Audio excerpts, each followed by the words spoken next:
Hello, Apache fans. You're listening to the Apache Blitz podcast, your recap for TJC football. I'm going to give a little short and sweet recap of what everything that the TJC football has done thus far in the season.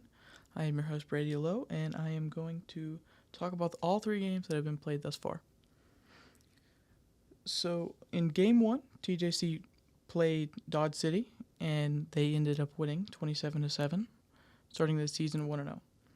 TJC scored a touchdown and a field goal in the first quarter, a touchdown in the second, a field goal in the third, and a final touchdown in the fourth.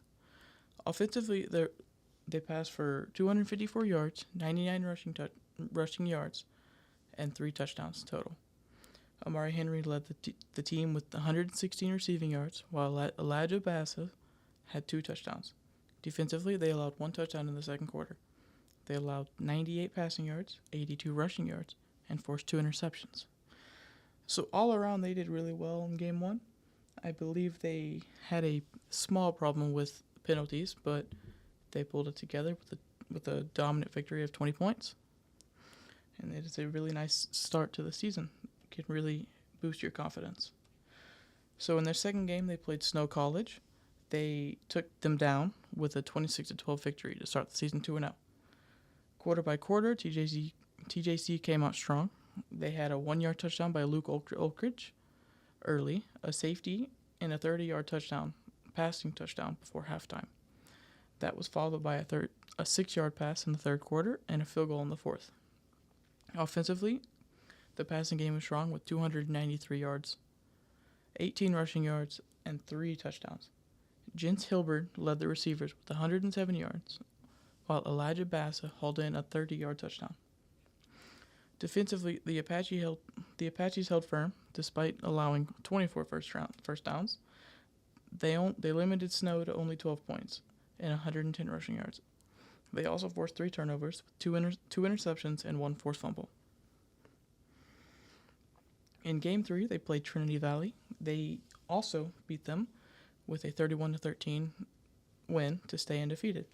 TJC scored 2 touchdowns in the first quarter, 1 touchdown, and a field goal in the second. They scored their final touchdown in the third. Now, although they didn't score in the fourth, they were able to keep their lead well. TJC dominated offensively. They had 22 first downs, 280 passing yards, and 174 rushing yards, with a total of 4 touchdowns. Bryce Burgess led the team with 15 carries and 96 rushing yards, and Luke Olkridge had the only rushing touchdown scored by TJC. Defensively, they did well. They did what they needed to do. They allowed 17 first downs, 253 passing yards, and 109 rushing yards, and forced 1 interception. Now, although they did allow a lot of points or yards, they did not allow many points at all, and they forced interception, which can really help win the game. Now, Apache fans, you should mark your calendars. The next game is against Northeastern Oklahoma A&M here at the Rose Stadium in Tyler on September 27th at 5 p.m. Bring anyone who bleeds yellow and black, or is just a fan of any type of college football. Apaches are now 3-0 and looking to have a strong season. If you're pumped, share this podcast with fellow students, or better yet, bring them to Rose Stadium on September 27th. That's the Apache Blitz podcast, fast, focus, and for the Apaches. I am your host, Brady Lowe, and thank you for listening.